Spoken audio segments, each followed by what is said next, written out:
So, peeps, today I'll be reviewing Thor Ragnarok, and gotta get this statement out of the way so I let you know my feelings. I didn't like this as much as every other critic did, because from what I can surmise about every critic's feelings about this movie, from the trailers they've released, it's the best Marvel movie ever. It's the most original superhero movie in decades, and my favorite one is, it's the most fun you'll have watching a movie this year. And I can't really agree with those statements. Listen, I don't want to get the impression that I hate this movie out there. I don't hate this movie. In fact, I think it's completely fine. I think it's completely serviceable. The best synopsis I could come up with it is that if it was on TV or like some clips were on YouTube, I would watch it to kill time, you know? It's not original as hell like Guardians of the Galaxy was, because that was a legitimate like original movie. It feels like a formulaic Marvel movie. So I guess with that being said, let me tell you my thoughts on Thor Ragnarok's story. Well, the one huge issue I have with this story, and one that I'm kind of getting with all these Marvel movies ever since Guardians of the Galaxy came out, is that it feels like Marvel's prioritizing jokes over storytelling and characterization. Sometimes it works, they have like an equal amount with like their Marvel formula, but then sometimes with like Guardians of the Galaxy Volume 2 and this, it's just jokes.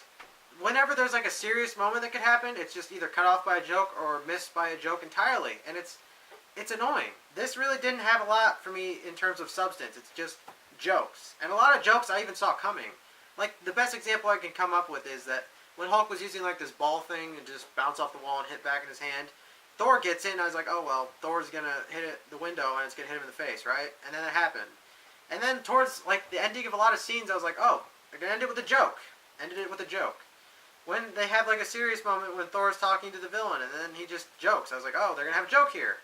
A lot of it was just like predictable. However, not to say this entire movie's predictable, I actually loved the first act. The pacing was very well done. Like, it has my favorite fight scene of the year in like the first 10 minutes. It's really good.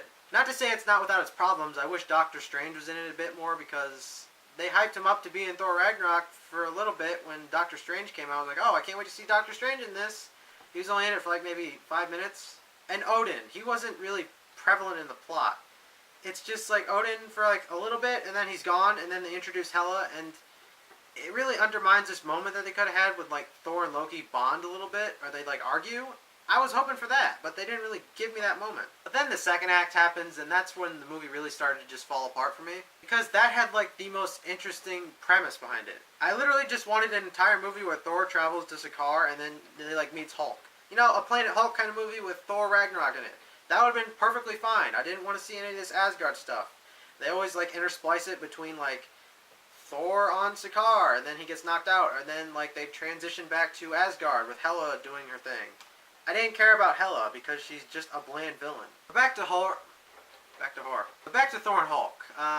They could have had some interesting moments here. In fact, as I was watching the second act, I was just saying, wait, why can't I have just gotten a Planet Hulk movie? That would have been fine. I don't want to see any of this Asgard stuff. I don't really care about that. I've never cared about Asgard. I just wanted to see Hulk and Thor throughout the majority of the second act, but mostly it's just Bruce Banner and Thor. And it was not very interesting. I didn't really care about Bruce Banner. I was like, oh, I want to see the Hulk. I don't really want to see Bruce Banner. He wasn't even that good in this movie. Or have some interesting moment with Hulk, because Hulk is like a sympathetic character. I've always liked Hulk. Like the Savage Hulk, he doesn't understand why people hate him. They could have had a moment like that where he's like, I don't want to go back to Earth. They kind of bring it up, they touch upon it, but then it's just like interspliced with joke, and it's swept under the rug. And it was so disappointing. I wanted to see like genuine moments of like the character feeling things, but like I said, it's always just jokes. And then the third act happens after they escape Sakaar, and it's a serviceable final act. I thought it was pretty badass. It was fine. It was a Marvel final act. The villain gets their comeuppance. It's a cool action scene. Nothing really interesting there. Nothing that had a lot of meat to it. However, things that I really loved about this movie was the set design, costume design, and props. And also the cinematography. This is a very good looking movie. It's not oversaturated all to hell. It's very colorful, and if you've seen my reviews before, you know I'm a fan of colors in movies.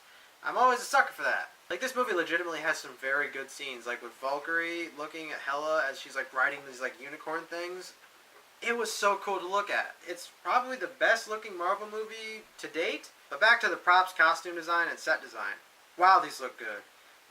from what I've heard in an interview, they utilize like Jack Kirby's kind of style of like drawing a weapon or like a background, where they have like these circle things, and then they like connect to a line and then more circle. It's a pretty interesting like thing to see in the backgrounds.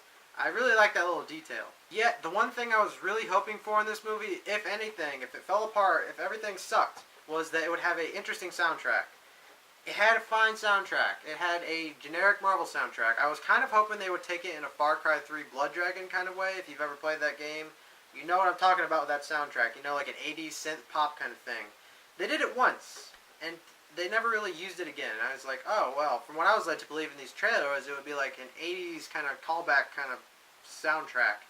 It wasn't. It was more or less just a generic Marvel soundtrack, and it was fine and serviceable. And lastly, the characters in this movie. Well, Thor, he's a lot more interesting than he's been in the past movies. He's no longer like that chivalry kind of guy. He's no longer the guy that just says stupid things that obviously no one would ever say in this generation or ever anymore.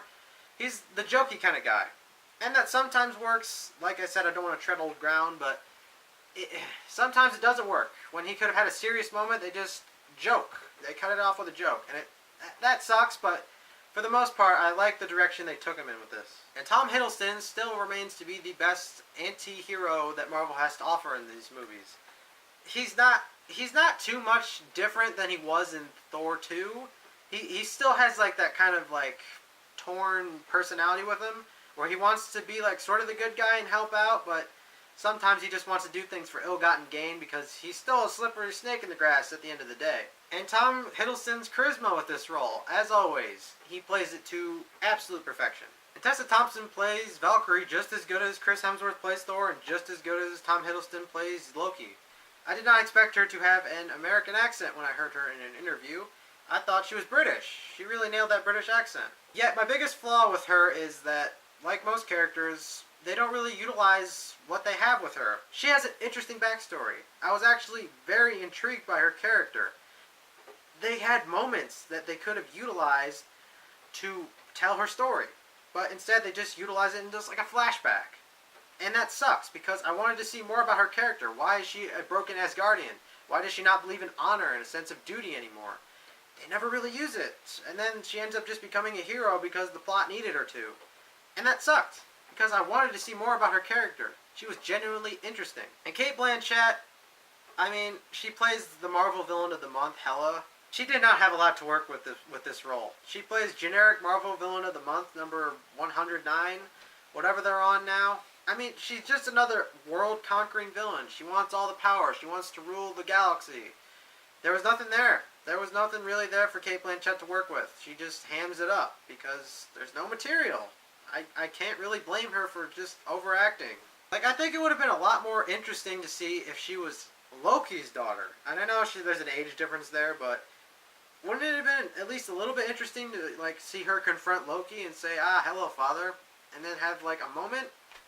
But there's never a moment with these movies because, I don't know, it's just not interesting. But the secondary characters in this movie are all great. Idris Elba, he's always great every single movie I've seen him in, even in the bad ones. Jeff Goldblum plays Jeff Goldblum, and sometimes he overacted. Sometimes I was like, okay, you need to pull it back a little bit more, Jeff Goldblum. But he did it at the right moment. He pulled back at the exact moment I wanted him to, and I was like, okay, you're Jeff Goldblum, you're still great. Yet for some reason, Mark Ruffalo wasn't at his best here with Bruce Banner. I mean, he's played Bruce Banner very well in the previous Marvel movies, but with this, he just kind of played like the scrawny loser. And like I said, I don't want to see Bruce Banner in this movie. I've seen enough of him. I want to see the Hulk.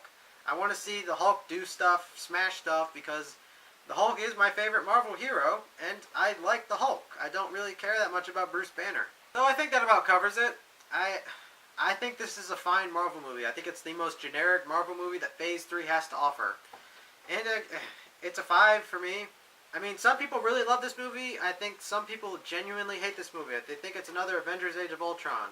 I wouldn't go as far to say that, and I think it's way better than the first 2 Thor movies, but it's just generic for me. So, have you seen Thor Ragnarok? Let me know what you thought about it down below. Did you think it was fine? Did you think it was okay like me? Or did you think it sucked? I can understand all opinions. Let me know what you thought. And also, side note, are you a little disappointed how they didn't have a God of Thunder joke? Because, you know, thunder's only like the sound that lightning produces. I was waiting for that kind of joke, but yet still, the movie never really went on that joke. That would have been a hilarious joke to tell. And I will see you for the next internet thing I make, peeps. Peace out.